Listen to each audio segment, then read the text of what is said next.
हरे कृष्णा। जय श्री कृष्णा। कथामृत के नए सत्र में आप सभी का स्वागत। गणेश चतुर्थी थी 2 दिन पहले और हमने गणेश जी को बड़े प्यार से अपने हृदय में, अपने घरों में उनका आगमन किया है, उनका आवाहन किया है और उनकी प्रार्थना की है। तो आज हम गणेश जी की कुछ बहुत सुंदर मीठी मीठी कहानियां सुनने जा रहे हैं। तो गणेश जी एक ऐसे देवता है जिनकी जो पूजा अर्चना है वो देश भर में, दुनिया भर में, अलग अलग प्रांतों में, अलग अलग जाति समुदाय, सब अलग अलग देशों में अलग अलग प्रकार से किसी भी प्रकार के लोग हैं। कई जगह पे आपको south east Asian countries, Asian countries, बहुत जगह आपको गणेश जी की पूजा अर्चना होते हुए दिखेगी। उल्टा हिंदू के जो अलग अलग जो सेक्ट्स है, जैन है, बुद्धिस्ट है, वहां पर भी आपको गणेश जी की पूजा सब जगह आपको होती हुई नजर आएगी। गणेश जी के कई सारे नाम है। विघ्नहर्ता अर्थात सारे विघ्नों को, सारे ऑब्स्टिकल्स को हटाने वाले। गणपति, गजानन, गजानन अर्थात जिनका चेहरा जो है वो हाथी का है। गजानन, गजमुख, गजमुख, गजपति, गजपति मतलब जितने जो गण है, जो शिव जी के फॉलोअर्स है, उनके नायक, गणनायक। पति अर्थात the controller of all of them. Vakratunda मतलब जिनकी सूंड जो है वो वक्र, टेढ़ी सूंड वाले जो है वो वक्रतुंड। एक दंत अर्थात जिनका केवल एक ही दांत है, एक उनका टूटा हुआ है ना, उसकी भी कथा हम सुनेंगे। तो एक दंत उनका नाम है। महोदर या लंबोदर, उदर मतलब पेट, तो महोदर या लंबोदर मतलब जिनका बड़ा सा पेट है। ये बड़े पेट की कहानी भी मैं सुनाऊंगी आपको। आज जितना सुना सकूंगी, नहीं तो अगली बार जरूर ये बड़े पेट की कहानी और छोटी छोटी और गणेश जी की एक आध मीठी मीठी कहानियां जरूर सुनेंगे हम। विघ्न राज, तो विघ्न हरता भी है और विघ्न राज भी है। विघ्न राज मतलब क्या हुआ कि जो आप अगर गलत राह पर चलने की कोशिश करोगे तो आपके राह में वो कांटे खड़े करेंगे, ऑब्स्टिकल्स खड़े करेंगे। जो जब अगर समय सही नहीं होगा, सो अगर हमारी राह में सही समय पर वो कार्य हम नहीं कर रहे हैं तो वो राह में कांटे खड़े करेंगे, वो उलझन खड़ी करेंगे। लेकिन अगर सही समय है और आप, यदि आपने गणेश जी की प्रार्थना की है तो वो आपके पथ के जो विघ्न है वो सारे दूर भी करेंगे। तो गणेश जी की बहुत सारी कहानियां सुनने से पहले एक छोटी सी basic recap of what is the story of the birth of Ganesh ji. Ganesh Chaturthi को हम गणेश जी के पैदा होने की कहानी सुनते हैं। तो वो जो कथा है वो आपका एक छोटा संक्षिप्त में, शॉर्ट में बताऊंगी, बने रहिएगा। एक ये, उसके बाद गणेश जी के चेहरे पर गणेश जी का ही हाथी का सर क्यों है, वो उसकी कहानी, और उनके एक चूहे की कहानी आज सुनाने जा रही हूँ कि वो जो चूहा है वो उनका वाहन कैसे बन गया। फिर कहानियां हैं, जैसे कि मैंने कहा कि उनका एक दांत टूटा हुआ क्यों है, उसकी कथा। गणेश जी का इतना बड़ा पेट क्यों है, उसकी कथा, ये भी हम सुनेंगे। तो एक बार की बात है, जो माता पार्वती थी, उनके मन में ऐसा आया कि मुझे थोड़ा सा समय अपने लिए एकांत में चाहिए, इन प्राइवेसी। मैं एक स्नान करने जाती हूँ और मैं स्नान के लिए जाऊं, कोई मुझे डिस्टर्ब नहीं करे। तो उन्होंने सोचा कि एक काम करती हूँ, शिव जी के जो एक गण है, उनके जो वाहन नंदी बैल, नंदी को बुलाया और कहा, नंदी जरा आओ, सुनो, मेरे महल के बाहर तुम पहरा दो और वहीं पर खड़े रह जाना, मैं जरा अंदर जाऊंगी और स्नान करके आऊंगी, किसी को भी अंदर नहीं आने देना। नंदी ने कहा, जो आज्ञा माता। और नंदी बाहर खड़े हो गए। थोड़ी ही देर में माता पार्वती गई ही थी, इतने में शिव जी अंदर वहां पर आ गए। अब शिव जी आ गए तो नंदी बैल सोचने लगे, क्या करूं, शिव जी को कैसे मना करूं। तो नंदी बैल ने कहा कि माता पार्वती अंदर एकांत में, तो शिव जी हंसने लग गए और कुछ सुना भी नहीं और बिना पूछे अंदर चले गए। अंदर चले गए तो अंदर देखते कि साथ ही माता पार्वती को बहुत क्रोध आ गया कि इनको अंदर अलाउ कैसे किया। बोले, आप अंदर कैसे आ गए, मैंने तो नंदी को बाहर खड़ा करा था पहरा देने के लिए। तो शिव जी हंसने लग गए, बोले, अरे मुझे कौन रोकेगा, मैं तो तुम्हारा पति हूँ और ये हमारा घर है, कैलाश पर्वत पे हमारा जो महल है। तो माता पार्वती बोली, अरे ये तो गलत बात हुआ, मुझे भी कभी कभी कुछ समय एकांत में चाहिए होता है, want some time in privacy, me time आजकल बच्चे बोलते हैं, करेक्ट, बच्चे क्या बड़े भी सब बोलते हैं, थोड़ा सा मी टाइम चाहिए, कोई डिस्टर्ब मत करना, दरवाजा मत खटखटाना, खोलना मत, हमें अपना काम करने दो। शिव जी ने अपना काम किया, चले गए। माता पार्वती गुस्से में आई, उन्होंने नंदी बैल से कहा कि तुमने अंदर कैसे आने दिया। नंदी बैल ने कहा, माता वो तो मेरे स्वामी है, उनको कैसे मैं रोकता। बोले, हट, तुम किसी काम के नहीं हो, चले जाओ यहाँ से तुम। नंदी बैल चले गए वहां से। तब उनके मन में आया कि मुझे अपनी एकांत के लिए अपना ही कोई रखना पड़ेगा यहाँ पर पहरा देने के लिए। तो उन्होंने क्या किया, माता पार्वती ने अपने शरीर में जो उन्होंने उपटन लगा रखी थी, स्नान की तैयारी करने जा रही थी ना, तो हल्दी चंदन का जो उन्होंने उपटन लगाया था, उस हल्दी चंदन के उपटन को अपने शरीर से सब निकाल कर और उससे एक पुतला गढ़ा, बहुत सुंदर सा पुतला गढ़ा। और गढ़ने के बाद उन्होंने फिर उसके अंदर प्राण फूंक दिए, प्राण फूंक दिए, और उसके बाद इतना सुंदर वो बच्चा बन गया, इतना सुंदर। माता पार्वती ने उस बच्चे से कहा, अरे पुत्र, तुम मेरे पुत्र हो, मैंने तुम्हें प्राण प्राण फूके हैं। तो बोला, जो आज्ञा माता, आप बताइए मैं आपकी कैसे सेवा कर सकता हूँ। तो माता ने कहा, नहीं नहीं, सेवा नहीं करनी कुछ भी मेरी, ऐसा है, मैं एक स्नान करने जाना चाहती हूँ, और स्नान करने जाऊंगी, तब तक तुम केवल बाहर पहरा देते रहना, दरवाजे पर किसी को भी अंदर मत आने देना। उन्होंने अपने बच्चे से कहा। तब बच्चा जो था, बड़ा सुंदर प्यारा सा छोटा बच्चा था, वो बाहर पहरा देने के लिए खड़ा हो गया, और माता पार्वती अंदर स्नान करने चली गई। थोड़ी देर में वहां पर फिर से शिव जी आ गए। तो शिव जी आए, उन्होंने उस बच्चे को देखा, बोले, अरे तुम यहाँ हटो, यहाँ से कौन हो, मुझे अंदर जाने दो। उसने कहा, नहीं नहीं, अंदर कोई नहीं जा सकता, आप तो कदापि अंदर नहीं जा सकते, कोई नहीं जा सकता। बोले, तुम कौन होते हो। बोले, नहीं, माता मेरी अंदर स्नान कर रही है, और मेरी माता ने मुझे आज्ञा दी है कि उन्हें कोई भी बाहर बाहर से अंदर ना आने पाए, और कोई उन्हें डिस्टर्ब नहीं करे। शिव जी हंसने लग गए। शिव जी ने अंदर जाने का प्रयत्न किया, परंतु उस बालक ने रास्ता रोक लिया और उनको बिल्कुल जाने नहीं दिया। शिव जी थोड़े विस्मित हो गए, ये हो क्या रहा है। पलट कर वापस आ गए। वापस आने के बाद उन्होंने अपने सारे गणों को बुलाया और नंदी को बुलाया, और कहा कि अरे ये कौन बच्चा बाहर खड़ा है, मेरे घर के बाहर पहरा दे रहा है, मुझे पहचानता नहीं, मुझे ही अंदर नहीं जाने दिया, और मुझे उल्टा धमकी देने लग गया। जाओ जरा देखो, और मामले को सलटाओ, और बच्चे को वहां से हटाओ, मुझे घर जाना है, कुछ काम है। तो नंदी बैल गए और सारे गणों को लेकर गए। तो कहते हैं कि बहुत घमासान युद्ध हुआ वहां पर, इतना घमासान युद्ध हुआ कि उस युद्ध के अंदर बहुत सारे, एक तरफ वो बच्चा अकेला, और एक तरफ सारे के सारे गण और नंदी और सारे शिव जी के गण मिलकर, और वहां पर युद्ध होने लग गया। तब अकेले बच्चे ने सारे सारे गणों को एक सिंगल हैंडेडली उनको परास्त कर दिया। ही डिफीटेड ऑल ऑफ देम। परास्त करने के बाद में सारे के सारे भागते हुए शिव जी के पास आ गए। बोले, अरे हम तो, उनको उसने तो हरा दिया, वो तो बड़ा शक्तिशाली बालक है, उसमें तो बहुत शक्ति है। तो शिव जी को समझ नहीं आया, शिव जी थोड़ा ज्यादा क्रोधित हो गए, और क्रोधित होते के साथ ही तुरंत वो वहां से आए, और आकर उन्होंने देखा कि ये बच्चे का तो कुछ तो करना पड़ेगा।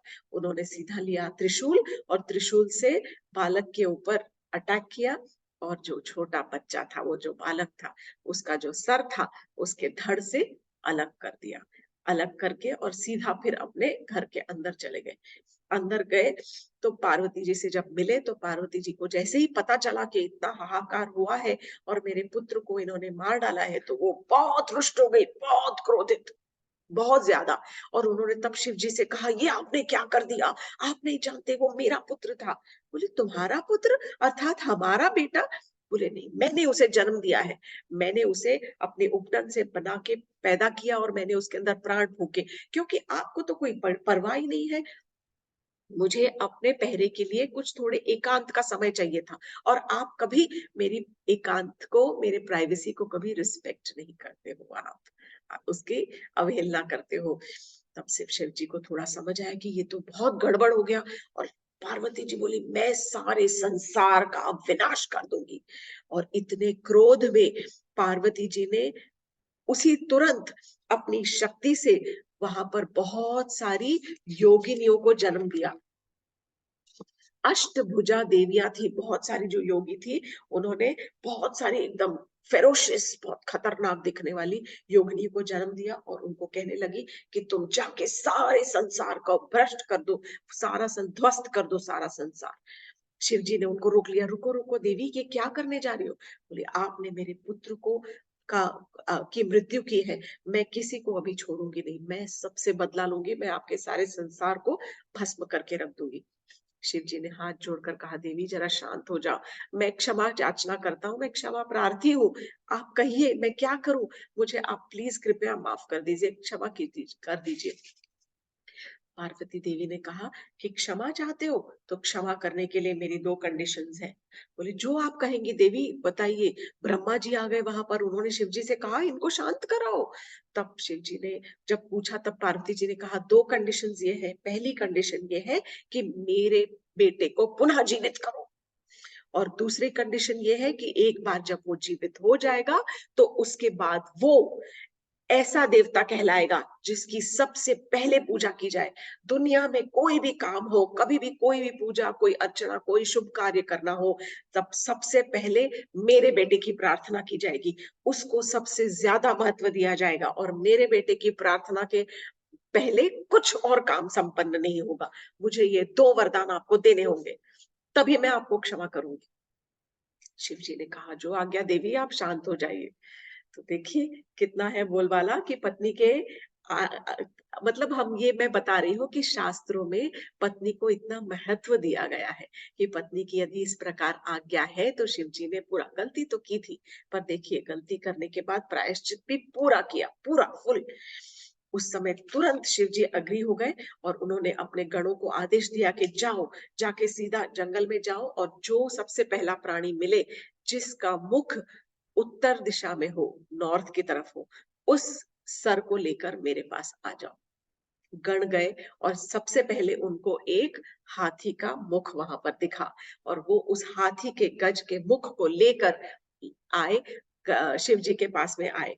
तब ब्रह्मा जी ने लेकर वो सर को, ब्रह्मा जी ने उस सर को उस बच्चे के धड़ के साथ में जोड़ दिया, उस हाथी के मुख को जो था वो बच्चे के धड़ के साथ में जोड़ दिया और तब ब्रह्मा जी ने पुनः उस शरीर के अंदर फिर से प्राण फूंक दिए और वो बच्चा पुनः जीवित हो गया एक हाथी के मुख के साथ में। तब शिव जी ने उसको प्रार्थना, उसको आशीर्वाद दिया कि ये मेरे सारे गणों का नायक होगा, he will be the leader of all my followers. तब से उनका नाम गण नायक हुआ। गज का मुख अर्थात हाथी का मुख जब उनके शरीर पर लगा, शरीर बच्चे के धड़ के ऊपर, तब से उस बच्चे का नाम हुआ गजानन, अर्थात जिसका गज का मुख है। तो गजानन उनका हुआ और गणनायक उनका नाम हुआ जब से गणेश, सारे गणों के ईश्वर, गणों के नायक शिव जी ने उनको वरदान दिया। तब से हर एक पूजा अर्चना यज्ञ, कोई भी जब कोई भी शुभ कार्य होता है, गृह प्रवेश होता है, कोई बच्चे का नामकरण होता है, कोई भी पूजा, देखिए घर के अंदर जो स्त्रियां अपने पतियों की पूजा करती है, कोई भी पूजा में सबसे पहले गणपति की पूजा की जाती है, सबसे पहले गणेश जी की कहानी सुनी जाती है, स्वस्तिक बनाया जाता है जो उनका सिंबल है। तो प्रश्न ये आता है कि गणेश जी के सर के ऊपर हाथी का मुख क्यों रखा गया? अगर वो चाहते तो जिस बच्चे का धड़ सर से अलग किया गया था वही सर वो रखकर उसमें प्राण फूंक सकते थे, करेक्ट? या वो नेचुरल तो वही है कि वो ही सर रख के और उसमें प्राण फूके जा सकते थे, फिर हाथी का ही स्वर क्यों रखा गया? जंगल में क्यों भेजा गया उनको कि किसी का मुख ढूंढ के लाओ, जो गिरा, जो धड़ मिलेगा आपको उत्तर दिशा की ओर, वो जो सर मिलेगा वो लाके हम लगाएंगे। तो इसके पीछे एक बहुत ही सुंदर कथा है। कथा सुनने से पहले मैं जो प्रार्थना पहले बोलना भूल गई थी वो मैं प्रार्थना करूंगी। ॐ अज्ञानतिमिरान्धस्य ज्ञानाञ्जनशलाकया चक्षुरुन्मिलितं येन तस्मै श्रीगुरुवे नमः।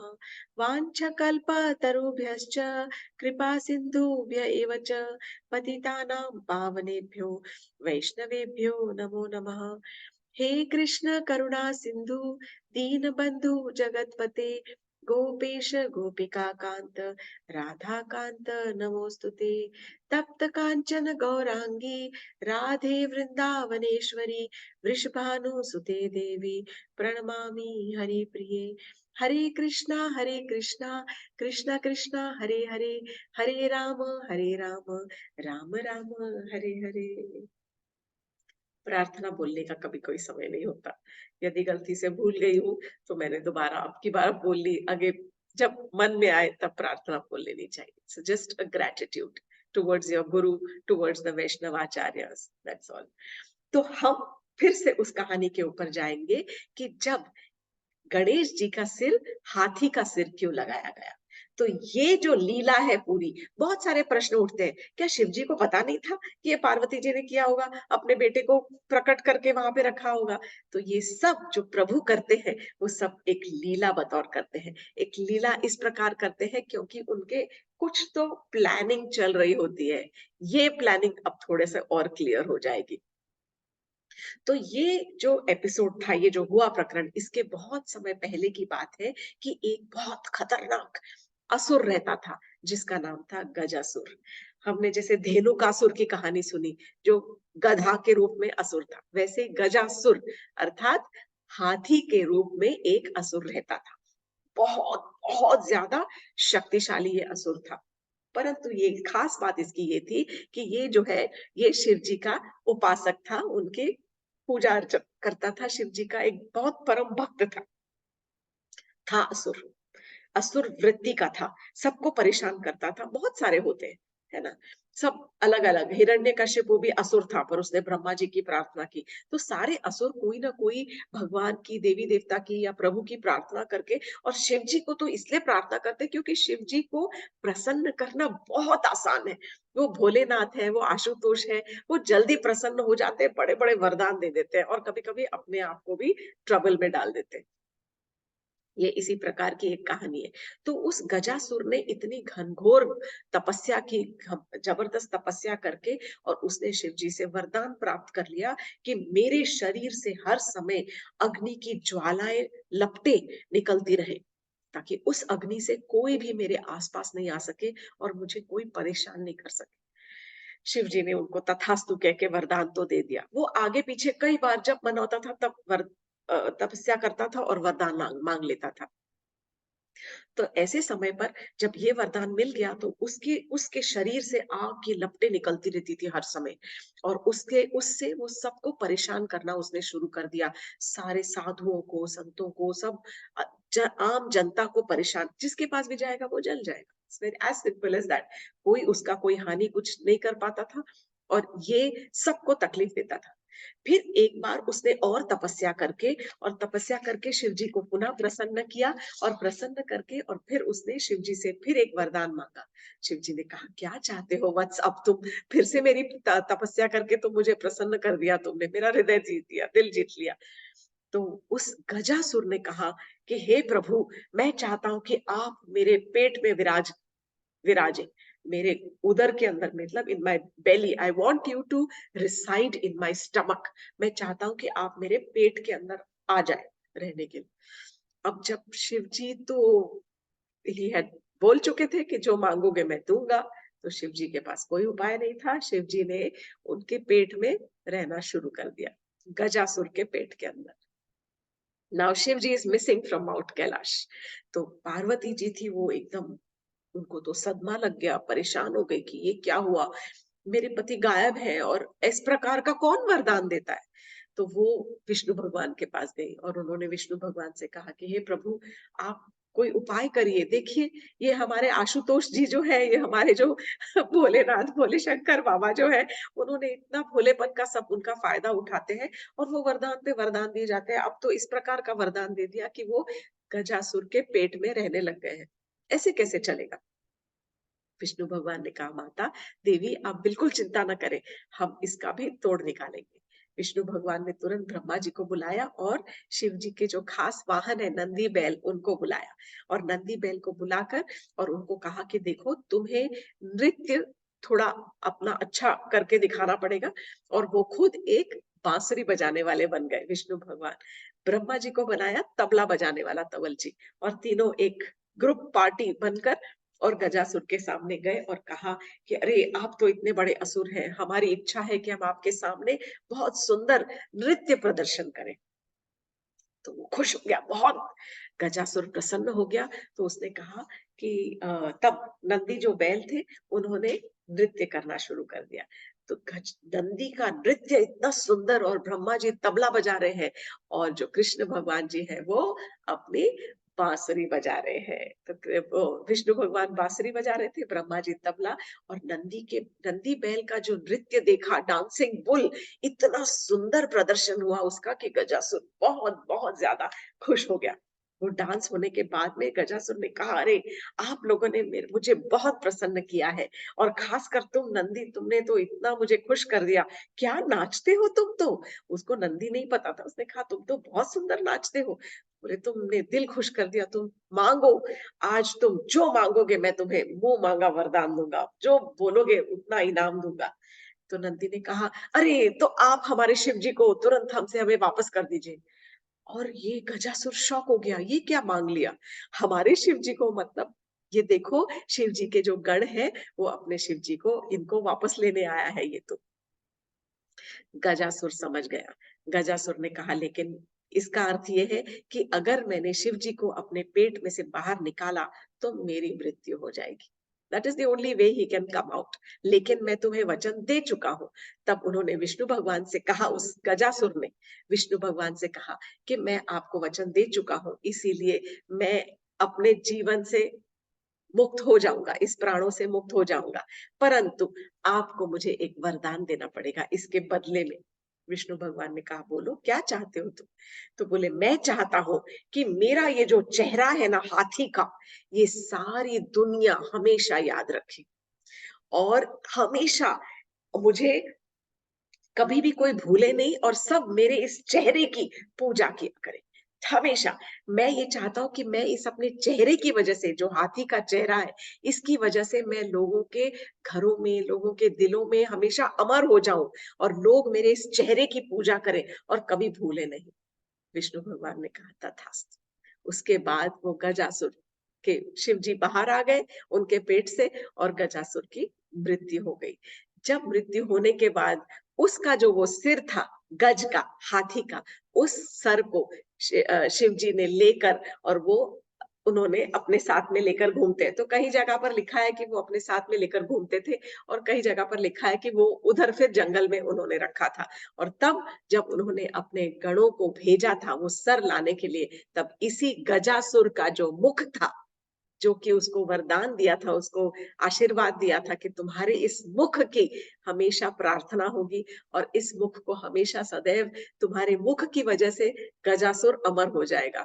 तो इसकी वजह से वो जो गजासुर का जो मुख था, वो गणेश जी के जो वो जो बच्चा था उसके धड़ के साथ में उस सिर को जोड़ा गया। तो दो काज, एक तीर से दो काज पूरे किए गए। तो वो बच्चा जो है फिर उसके बाद उसका नाम हुआ गजानन। गजासुर से जो मतलब बच्चा जो पार्वती जी का था, पर उसके ऊपर गज का मुख लगाकर शिव जी ने अपने वो जो भक्त थे गजासुर, उसको भी अमर कर दिया। ये थी गणेश जी के गणपति मुख की कथा।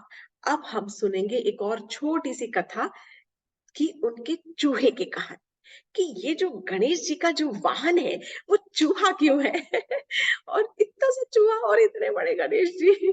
तो थोड़ा मजेदार कहानी है, बहुत अच्छी सुंदर सी कहानी। तो गणेश जी की चूहे की कहानी सुन रहे हैं हम, करेक्ट। तो एक बार की बात है कि इंद्र के यहाँ एक बहुत बड़ी सभा हो रही थी, और उस सभा के अंदर एक गंधर्व जो थे वो संगीतकार थे, म्यूजिशियन। गंधर्व जो है that is it's a community, it's मतलब जो जैसे देवी देवता होते हैं इस प्रकार के गंधर्व होते हैं, किन्नर होते हैं, विद्याधर होते हैं। तो गंधर्व जो होते हैं वो म्यूजिशियंस होते हैं इंद्र की सभा के। तो एक गंधर्व था, संगीतज्ञ म्यूजिशियन, जिसका नाम था क्रॉन्च। अच्छा था, नाइस डिसेंट पर्सन। और उसी सभा में एक मुनि बैठे थे जिसका नाम था वामदेव। तो इंद्र ने क्रौंच को अपने पास बुलाया कि जरा सुनो कुछ काम के लिए। तो क्रौंच उठकर जब इंद्र के पास जा रहे थे, तब गलती से उनका पैर जो था वामदेव के पैर के ऊपर पड़ गया। जब वामदेव के पैर के ऊपर पड़ा तो before Kraunch could say sorry, तुरंत वामदेव जो मुनि थे उनको आ गया क्रोध, गुस्सा आ गया बहुत। और गुस्से में उन्होंने तुरंत जो क्रॉन्च था उसको श्राप दे दिया कि मैं तुम्हें श्राप देता हूं कि तुम जो है एक चूहा बन जाओगे। अब तुम्हें इधर उधर बिना देखे चलने की आदत है और जल्दी जल्दी में तुम काम कर रहे हो। तुमने देखा नहीं कि तुमने किस प्रकार मेरे पैर के ऊपर अपना पैर रख दिया और मुझे दर्द हो रहा है, और तुम्हें इसलिए मैं श्राप देता हूँ कि चूहा बन जाओ। देखिए ये जो क्रोध है ना, ये बहुत बहुत खतरनाक बीमारी है। क्रोध से हम सबको दूर रहना चाहिए, because we never know what the effect of an angry mind can be on our tongue. हमारा जो क्रोधित मन है या दिमाग है, उस क्रोध में आकर वो जो दिमाग हमारे जिह्वा के ऊपर पूरा कंट्रोल कर लेता है, और उस जीभ से हम किस प्रकार की गलत वाणी और हार्श कटु शब्द बोल जाते हैं, ये हमें एहसास भी नहीं होता। वो शब्द निकलने के बाद फिर पछताए क्या कि फिर पछताए क्या, मतलब क्या फायदा जब चिड़िया चुग गई खेत। कुछ नहीं होता, अब पछताए क्या होत। तो हम बाद में पछताना पड़े, इसलिए पहले ही अगर हम अपने क्रोध को काबू करेंगे तो उस क्रोध से हमारी वाणी पर हमारा संयम होगा, और वाणी पे संयम होगा तब हम मीठा बोलना सीखेंगे, हंसकर जीना सीखेंगे, हम किसी का दिल नहीं दुखाएंगे। एक बार मुख से निकले हुए कटु शब्द हम उसको वापस नहीं ले सकते, और जो वो चोट पहुंच जाती है तो वो चोट के जो निशान है, दाग है, वो निकालने बहुत मुश्किल होते हैं, वो आजीवन पर्यंत कभी कभी परेशान करते हैं। वामदेव ने उसको इस प्रकार का श्राप दे दिया। तब क्रौंच ने तो हाथ जोड़कर क्षमा मांगी और कहा कि हे मुनिवर, मैंने ऐसा कोई बड़ा अपराध नहीं किया था, आपने बिना सोचे समझे मुझे ऐसा इतना बड़ा श्राप दे दिया कि मैं चूहा बन जाऊं। तब उस समय क्रौंच को देखकर वामदेव को दया आ गई, और दया आकर तब उन्होंने कहा कि ऐसा है कि मैं समझ रहा हूं कि मेरे से गलती हुई, मैंने आपको इतना बड़ा श्राप दिया है, पर मैं अपनी वाणी को वापस नहीं ले सकता हूँ। तो इसलिए मैं आपको एक आशीर्वाद देता हूँ कि भले आप चूहा बनेंगे, परंतु एक समय आएगा जब गणेश जी स्वयं आपको अपना वाहन रूप में स्वीकार करेंगे। पर तब तक तो द डैमेज वाज डन। तो क्रॉन्च एक बहुत विशाल चूहा बन गया, विशाल, ह्यूज। देखिए गणेश जी के पास हमने छोटा सा चूहा देखा है, पर क्रॉन्च जो था वो बहुत जाइजेंटिक। कहते हैं कि इतना विशाल चूहा बन गया, और वो इतना खतरनाक, इतना परेशान करने लग गया सबको, कि वो बड़े बड़े पहाड़ों को ऐसे मिनटों के अंदर कुतर जाता था। ह्यूज माउंटेन्स, छोटे छोटे कुतर कुतर के पूरे जो पहाड़ है, वो कुछ क्षणों के अंदर उन पहाड़ों को ध्वस्त कर देता था, पूरा कुतर जाता था। तो इस प्रकार वो सारे पहाड़ों की गुफाओं में अगर कोई साधु सन्यासी वहां पर बैठकर तपस्या कर रहे हैं तो उनको बड़ी परेशानी होने लग गई ये क्रॉन्च के बिहेवियर से, कि बिना देखे कहीं पर भी वो घूमता रहता था, दिमाग नहीं लगाता था, और घूमते घूमते सब कुछ कुतर कुतर के और सबको सब खराब कर देता था। एक बार पराशर मुनि के आश्रम में गणेश जी वहां पर थे, और वो तपस्या कर रहे थे, और गणेश जी उन दिनों वही पराशर मुनि के आश्रम में थे। तभी ये जो चूहा था क्रॉन्च, ये उसने पराशर मुनि के आश्रम में बहुत हैवॉक क्रिएट कर दिया, बहुत ही तहस नहस कर दिया सब कुछ। तो सारे उनके जो फॉलोअर्स थे, सारे जो उनके शिष्य थे, वो बड़े घबरा गए कि इतना बड़ा चूहा सब जगह घूमता रहता है, पूरी की पूरी उनके आश्रम को, कुटिया को सब नष्ट कर देता है।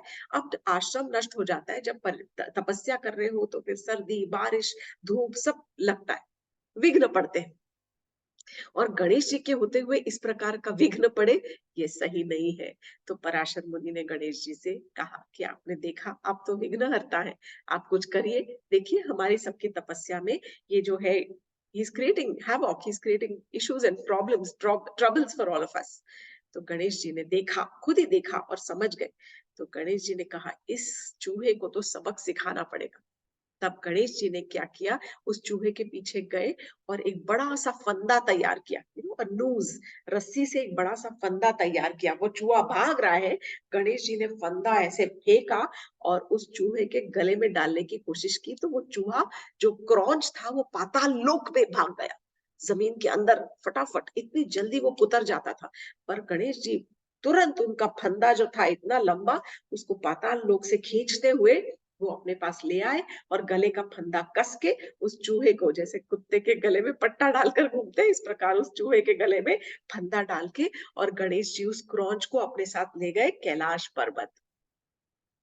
कैलाश पर्वत पर लेकर और बड़े प्यार से उस चूहे को वहां पर रखा और उसको क्रॉच को बोलने लगे कि अरे तुम क्यों सबको परेशान कर रहे हो, थोड़ा दिमाग लगाओ यार, तुम्हें क्या चाहिए तुम बताओ, चलो मैं तुम्हें कुछ भी देने के लिए तैयार हूँ, तुम जो मांगोगे वो मैं तुम्हें देने को तैयार हूँ, पर केवल एक मुझे तुम आश्वासन दे दो कि तुम पराशर मुनि को बिल्कुल भी परेशान नहीं करोगे।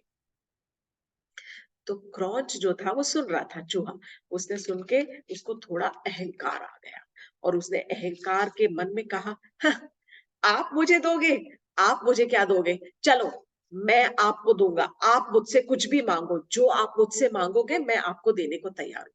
इस प्रकार उस चूहे ने गणेश जी को जवाब दिया। तो जब जब गणेश जी को ऐसा जवाब दिया, गणेश जी मुस्कुरा दिए और गणेश जी बोले, अच्छा तुम्हारे मन में कुछ तो चल रहा है, मैं जानता हूँ, चलो ठीक है, तुमने मुझसे मांगा है कि मैं मांगू, तो गणेश जी ने कहा अच्छा ठीक है, चलो एक काम करते हैं, मैं तुमसे मांगता हूँ, तुम मेरे वाहन बन जाओ। तो चूहे ने बोला, "हाँ, ठीक है, चलो आप मेरे वाहन बन जाओ।" अब वो चूहा तो इतना बड़ा था, तो गणेश जी आकर और चूहे की पीठ के ऊपर बैठ गए और बैठ के गणेश जी ने अपना वजन बढ़ाना शुरू किया। जब वजन इतना बढ़ाना शुरू किया, तो जो चूहा था वो पिचक गया पूरा का पूरा क्रॉच पिचक गया। देखिए इतना विशाल चूहा, पर गणेश जी ने अपना वजन इतना बढ़ा लिया कि जैसे ही वो बैठे, वो चूहा क्रश हो गया, पिचक गया। तब वो चूहे ने हाथ जोड़े, क्षमा मांगी, बोले अरे मुझे माफ कर दीजिए, मुझे क्षमा कर दीजिए, मुझे आपकी शक्ति का एहसास नहीं था। तब चूहे ने कहा कोई बात नहीं, अब पता चल गया है ना, पर आज से तुम मेरे वाहन रहोगे। और फिर उसका साइज कर दिया छोटा और तब से वो गणेश जी के वाहन बन गए। तो ये कहानी का एक स्पेशल अर्थ ये है कि ये जो चूहा है, it is symbolic of our ego, ये हमारे अहंकार का प्रतीक है। और अहंकार को, चूहे के अंदर का जो अहंकार इतना बड़ा था, उसको गणेश जी ने क्रश कर दिया, उसको दबा के उसका नाश कर दिया। Crushed the ego of the चूहा, क्रॉच। इसी प्रकार जो ये चूहा है, ये हमारे अहंकार का ईगो है। और आप देखिए, जब अहंकार अगर हमें हो जाता है, गर्व हो जाता है, अहंकार हो जाता है, अरे मैं क्या हूँ, मैं, ये जो ईगो है ना, मैं, इसके ऊपर जब हमें ईगो के ऊपर अहंकार इतना हो जाता है, तो वो अहंकार धीरे धीरे, अहंकार का चूहा हमारे गुणों को धीरे धीरे कुतर के खत्म कर देता है। सारे गुणों को वो कुतर जाएगा, it will nibble away all our virtues, हमारे सारे गुणों को वो कुतर के समाप्त कर देगा। फिर क्या बचेगा? गुण ही तो है जिनके सहारे पर हम चलकर और हम प्रभु के रास्ते पे और प्रभु के मतलब की ओर हम बढ़ सकते हैं। the small little virtues that we have। पर अगर अहंकार आ जाता है तो वो अहंकार सारे गुणों को दबा देगा। तो इस प्रकार जो ये जो मूषक है, ये जो चूहा है, ये हमारे अहंकार का प्रतीक है। और हम गणेश चतुर्थी पे जब गणेश जी की प्रार्थना करते हैं, तो हम गणेश जी से प्रार्थना करते हैं कि हे गणेश जी, आप आइए और आप हमारे हृदय के इस मूषक को क्रश कर दीजिए। हमारे हृदय के अंदर बैठे हुए अहंकार को आप दबाकर निकाल दीजिए, ताकि हम आगे का जो रास्ता है हमारा प्रभु की ओर जाने का, उसके रास्ते में आने वाले सारे विघ्नों को आप भरकर हटा दीजिए। तो हम गणेश जी से अपने लाइफ की छोटी छोटी प्रॉब्लम्स को विघ्न हरने के लिए नहीं बुलाते, हम उनसे प्रार्थना करते हैं कि हाँ, आप हमारे भक्ति के रास्ते में आने वाले विघ्नों को आप हटाइए, दूर करिए। सब समय सही हो, कोई भी भक्ति के लिए समय गलत नहीं होता। When the time is right, Ganesh ji removes obstacles, but the time for bhakti is always right। भक्ति के लिए सारा समय सही ही होता है, कोई भी समय गलत नहीं है। सुबह, दोपहर, शाम, आज, कल, परसों, कभी भी जब आप शुरू करना चाहो, जब आप भगवान का नाम लेना चाहो, वो सही समय है। तो ये हमारी प्रार्थना गणेश जी से होनी चाहिए कि हे गणपति, हे गणेश गणपति बप्पा, आप जिस प्रकार उस मूषक के स्वामी बन गए, उसी प्रकार आप हमारे अहंकार को दबाकर हमारे हृदय के स्वामी बन जाओ। हमारी भक्ति के पथ पर आने वाले जितने रोड़े हैं, जितने ऑब्स्टिकल्स हैं, रुकावटें हैं, उनको विघ्न हैं, उनको सब आप हरिए और हमें अपने प्रभु के करीब जाने की राह दिखाइए और जाने दीजिए। तो इसी प्रकार हम गणेश जी का स्वागत करते हैं। कुछ और 1-2 छोटी-छोटी कहानियाँ अगली बार ज़रूर सुनाऊँगी। एकदंत की, महोदर, लंबोदर की कहानियाँ, इस प्रकार कुछ कहानियाँ और गणेश जी की बहुत रोचक कहानियाँ हैं। किस प्रकार उन्होंने चाँद को भी एक श्राप दिया था। Lots of stories of Ganesh ji actually. So आज की कथामृत को यहीं समाप्त करते हैं। हरे कृष्णा, जय Shri Krishna, Ganpati Bappa Morya. Thank you very much.